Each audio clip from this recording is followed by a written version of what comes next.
Right guys, just a quick one here to bring you something that would be unbelievable if it wasn't politicians doing it. You are all aware of the utter disaster this year has been for the country and the people in it, with many people losing their jobs and millions more set to lose it when the government support scheme ends. As most of you guys know, government support just kicks job losses down the road because the restrictions make most businesses essentially unprofitable, and they know this. But Parliament and the politicians, in their infinite wisdom, think it's a good idea for them to get a £3 pay rise, as is reported here by The Sun, while everyone else is losing their jobs or stuck on a government furlough. The article headlines: no-shows, furious stay-at-home MPs get £3,500 pay rise while Brits suffer devastating COVID cuts. Because obviously the politicians and Parliament don't live in the real world, they actually thought this was a good idea. Commons pay chiefs have sparked fury by ploughing ahead with plans to hike stay-at-home MPs' salaries by more than £3,500. The Independent Parliamentary Standards Authority faced calls to freeze politicians' pay as the rest of the nation struggles in the coronavirus pandemic, but the watchdog decided to continue linking MPs' wages to the average rise for public sector staff. They said the increase is likely to exceed inflation, which is just once again pissing in our mouths and expecting us to take it. Ipsos said it would base next year's pay rise on October's public sector year-on-year 3-month growth figures of 4.1%. It would mean MPs, including the SNP's Commons COVID breacher Margaret Ferrier, would get an extra £3,360 on top of their 81 grand salary, which I think you would all agree is just fucking incredible, and they don't deserve the 80 grand in the first place, especially not now that they are essentially sending the country into the shitter. And that's not just the Tories, that's Labour, the SNP and everyone, because we have no opposition at the moment. They are all in bed together creating this clusterfuck. It continues: Jeremy Hutton, policy analyst at the Taxpayers Alliance, said IPSA must be tin-eared if it really thinks a pay rise for MPs should be considered this year. Public finances are in a parlous state, furlough is coming to an end, and unemployment is rising. Well, two of those things are right: the state of public finances and unemployment rising, but the furlough is not coming to an end. Because a little while ago today, there are reports out that Rishi Sunak plans to announce another furlough starting on the 1st of November. Like I said, kicking the job losses down the road. A pay rise in Parliament would be an insult to hard-working taxpayers who have had a very tough year, who are not going to be taxpayers for much longer if the government continues, because they won't have jobs or money to be paying any of these taxes. Ipsos Interim Chairman Richard Lloyd said it had reviewed MPs' pay in 2012, 2013, 2015 and 2018. He said, given the huge economic uncertainties arising from the coronavirus pandemic, we don't think it's right to depart from this approach. What the actual fuck are you on about? Due to the pandemic, when many MPs have cost people their jobs, their livelihood and indeed their sanity, you actually think it's a good idea to go and pay them more? Let's be honest, they should all be taking a massive fucking pay cut. I would go for 100%, but that is obviously unreasonable, but in my opinion, it's really what they deserve. Now, I think all of you guys would agree that that is just some fucking amazing shit. Imagine sitting there forcing everyone to lose their jobs, close their businesses and put every year of hard work down the drain, while thinking you should all get a £3.5 grand pay rise while you sit at home in a house that more than likely the fucking public purse has paid for. As I've said before, politicians and Parliament are the scum of the earth, so just remember, while you and your loved ones are all losing your jobs or having to cut back, MPs are being paid £3.5 grand extra at your expense.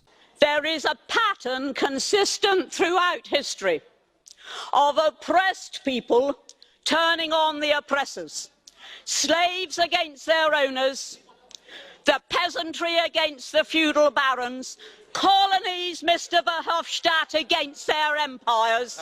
And that is why Britain is leaving. And it doesn't matter which language you use, we are going, and we are glad to be going. We're off.